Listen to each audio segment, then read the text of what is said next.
Kamu sedang duduk sendirian, mengerjakan sesuatu, lalu tiba-tiba teringat kejadian lucu beberapa hari lalu. Dan tanpa sadar, kamu tertawa sendiri. Tidak ada siapapun di sekitarmu. Tidak ada yang menonton. Tapi tawa itu keluar begitu saja, sama nyatanya, seperti saat kejadian itu benar-benar terjadi. Kenapa otakmu melakukan ini, padahal secara teknis kamu benar-benar sendirian? Jawabannya dimulai dari sebuah temuan yang sekilas terasa aneh, karena tampaknya bertolak belakang dengan apa yang baru saja kamu alami sendiri. Psikolog Robert Provine dari University of Maryland menghabiskan bertahun-tahun mengamati tawa manusia di tempat umum, bukan di laboratorium tapi di mall, di jalan, di kampus. Ia mencatat ribuan momen tawa asli dan menemukan sesuatu yang mengejutkan. Orang tertawa sekitar 30 kali lebih sering saat bersama orang lain dibanding saat benar-benar sendirian. Tawa, menurut Provine, pada dasarnya adalah sinyal sosial, bukan sekadar reaksi terhadap hal lucu. Fungsi utamanya adalah mengikat hubungan antar manusia, bukan merayakan lelucon itu sendiri. Kalau begitu, saat kamu benar-benar sendirian di kamar dan tertawa mengingat sesuatu, apa yang sebenarnya sedang terjadi di otakmu?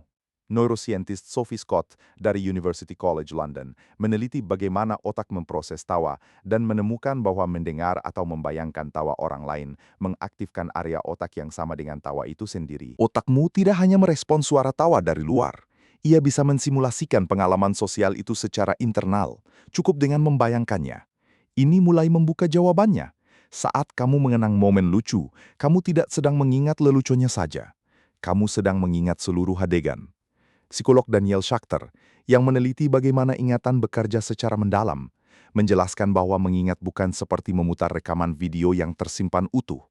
Otakmu membangun ulang ingatan itu, menyusun kembali potongan-potongan pengalaman, termasuk siapa yang ada di sana saat itu, bagaimana ekspresi wajah mereka, bagaimana suara tawa mereka terdengar. Saat kamu mengenang temanmu yang tertawa terbahak-bahak minggu lalu, otakmu tidak hanya memanggil kembali fakta bahwa itu lucu. Ia menyusun ulang kehadiran orang itu, seolah mereka ada di sana lagi bersamamu.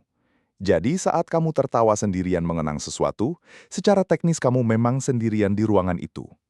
Tapi secara neurologis, otakmu sedang mensimulasikan ulang situasi sosial yang lengkap dengan kehadiran orang lain, ekspresi mereka, dan energi tawa bersama yang pernah kamu rasakan. Kamu tidak benar-benar tertawa sendirian. Kamu tertawa bersama ingatan tentang orang lain yang untuk sesaat terasa nyata bagi otakmu. Kenapa otak manusia bisa punya sistem serumit ini? Hanya untuk urusan tertawa. Karena tawa adalah salah satu perekat sosial paling kuat yang dimiliki manusia. Nenek moyangmu yang hidup dalam kelompok kecil membutuhkan cara cepat untuk menunjukkan keakraban, meredakan ketegangan, dan memperkuat ikatan tanpa harus bertukar kata.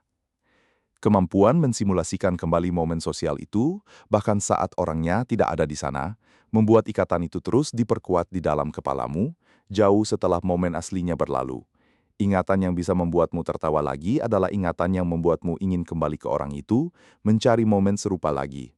Jadi lain kali kamu tertawa sendirian, mengenang sesuatu yang lucu dari hari lain, jangan buru-buru merasa aneh.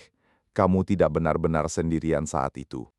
Otakmu sedang mengundang kembali seseorang ke dalam ruangan, meski hanya berupa ingatan, dan untuk sesaat, tawa itu terasa senyata saat pertama kali kalian tertawa bersama. Terima kasih sudah menonton. Jangan lupa like, subscribe, dan share.